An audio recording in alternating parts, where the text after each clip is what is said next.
और बड़ी खबर इस वक्त आ रही है पल्लवी पटेल से। कल सीएम योगी ने मुलाकात की। आपको बता दें कि बड़ी खबर पल्लवी पटेल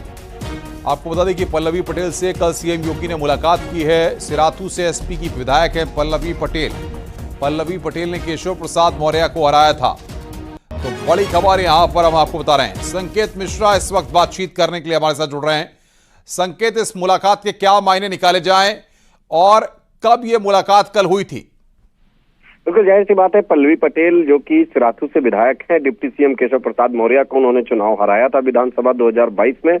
और पल्लवी पटेल ने मुख्यमंत्री योगी आदित्यनाथ से कल शाम मुलाकात की और इस मुलाकात के कई तरह के सियासी मायने निकाले जा रहे हैं। दरअसल पल्लवी पटेल अपना दल कमेरावादी की नेता हैं और अनुप्रिया पटेल जो कि अपना दल एस की केंद्र में राज्य मंत्री भी हैं, अपना दल एस की राष्ट्रीय अध्यक्ष हैं अनुप्रिया पटेल, उनकी ये बहन है पल्लवी पटेल।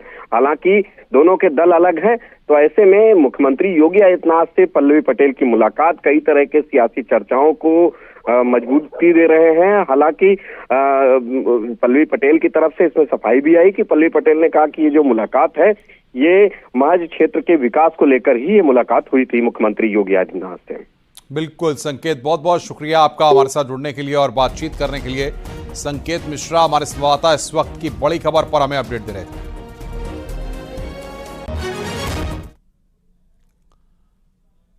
आगे बढ़ते हैं। विधानसभा का मानसून सत्र 29 जुलाई से शुरू हो रहा है और 2 अगस्त को खत्म हो जाएगा। मानसून सत्र में योगी सरकार अनुपूरक बजट पेश करेगी।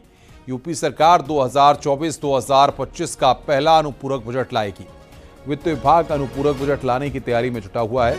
लोकसभा चुनाव के रिजल्ट के बाद क्योंकि विधानसभा सत्र की कार्रवाई पहली बार हो रही है, ऐसे में विपक्ष पूरे जोर शोर के साथ विधानसभा सत्र के दौरान परीक्षाओं के प्रश्न पत्र लीक का मुद्दा उठा सकता है।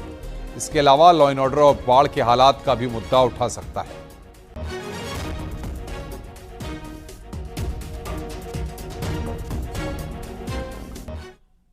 यूपी विधानसभा में नेता प्रतिपक्ष का ऐलान जल्द हो सकता है। सूत्रों के मुताबिक कोई दलित या ओबीसी नेता प्रतिपक्ष बन सकता है। समाजवादी पार्टी के विधायक इंद्रजीत सरोज का नाम रेस में आगे बताया जा रहा है। वहीं शिवपाल यादव के नाम की भी चर्चा है। इसके अलावा रामचंद्र राजभर और त्रिभुवन दत्त के नाम की भी चर्चा है। इस बारे में आखिरी फैसला अखिलेश यादव को लेना है। अखिलेश यादव लखनऊ में हैं और उम्मीद की जा रही है कि जल्द ही अखिलेश यादव अपने सभी विधायकों के साथ बैठक कर नेता प्रतिपक्ष का ऐलान कर देंगे।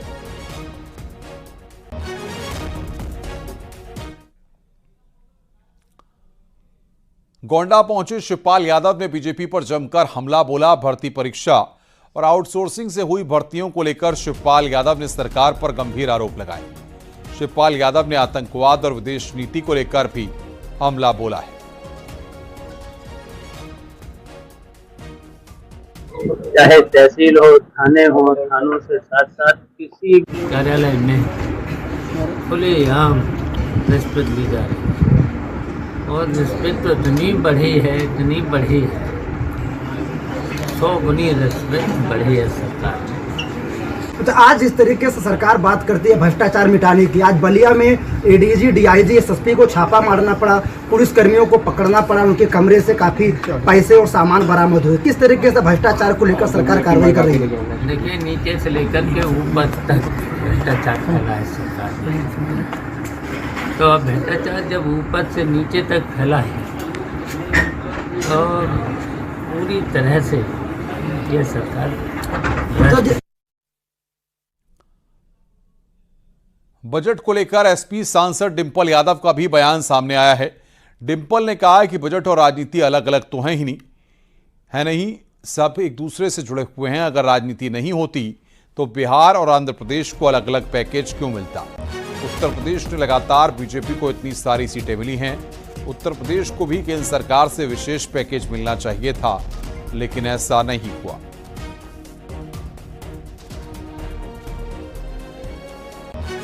तो ये ठीक बात है कि बजट पे बात होगी। अगर राजनीति और बजट अलग अलग तो है नहीं, सब रिलेटेड है। अब अगर राजनीति नहीं होती तो आंध्र प्रदेश को और बिहार को स्पेशल पैकेज क्यों मिलता? उत्तर प्रदेश ने लगातार भाजपा को इतनी सारी सीटें जिताकर भेजा है, एक इतिहास रचा है। कभी भी उत्तर प्रदेश से इतनी सारी सीटें एक पार्टी को नहीं गई है। तो मैं समझती हूँ उत्तर प्रदेश को भी पैकेज मिलना चाहिए था। सेंटर के फंड से उत्तर प्रदेश को स्पेशल पैकेज मिलना चाहिए था, लेकिन ऐसा नहीं हुआ है। तो ये राजनीति और बजट जो कह रहे हैं कि दोनों अलग अलग बातें हैं, तो कहीं ना कहीं गलत बात है। दिल्ली में भारतीय जनता पार्टी युवा मोर्चा द्वारा कल देश भर में कारगिल विजय उत्सव का आगाज किया गया। इस कार्यक्रम में बीजेपी अध्यक्ष जेपी नड्डा ने शिरकत की। कारगिल विजय उत्सव देश भर में भारतीय जनता पार्टी मनाएगी।